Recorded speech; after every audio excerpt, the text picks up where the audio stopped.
He was born on 26th of December 1893, and during his education he was influenced by revolutionary ideas. He helped Sun Yat-sen in his revolution of 1911. His name was Mao Zedong. My name is Stefan from History Hustle, and welcome to Chengdu, China. At the beginning of the 20s, Mao traveled through China, and when he got back in Beijing, he was determined to help the poor farmers all across China, to whom he had spoken during his travel.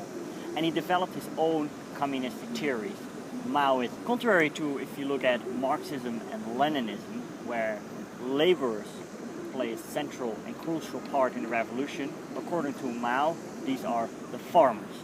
When in 1927 there was a split between the communists and the nationalists, Mao of course fought with the communists and he founded the Chinese Red Army.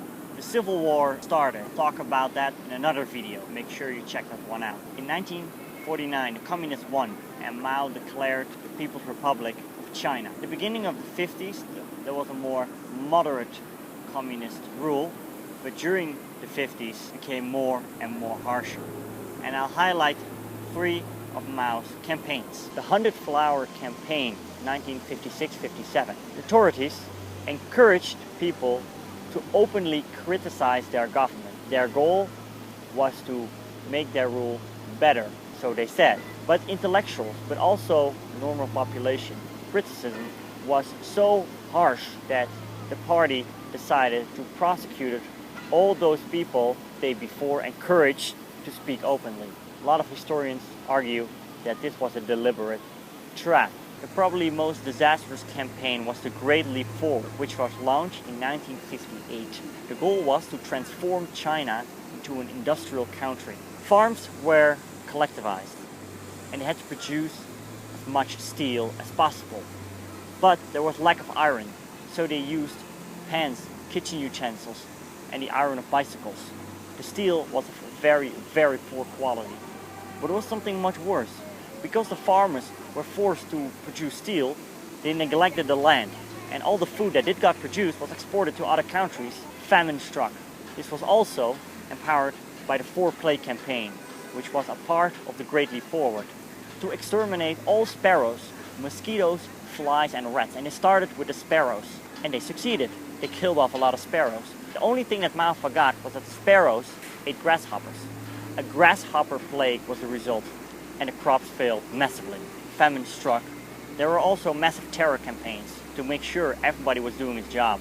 Total death toll of the Great Leap Forward between 1958 and 1961 estimate from 18 to 46 million.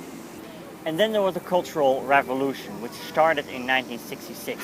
Mao's reputation was severely damaged by the failing of the Great Leap Forward. But to get back in power, he turned his attention to the youth, and he distributed the little red book with Mao's ideas in it. Therefore, these red guards roamed the countryside, and they destroyed a lot of the Chinese heritage culture.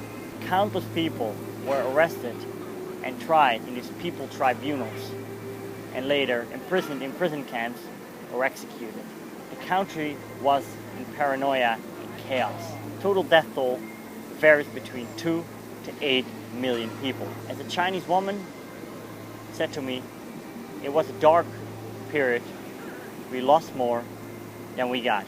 With the treacherous 100 Flower Campaign, the disastrous Great Leap Forward, and the dramatic Cultural Revolution, with 40 to 72 million deaths, it can be argued that Mao is one of the worst, if not the worst leaders of the 20th century.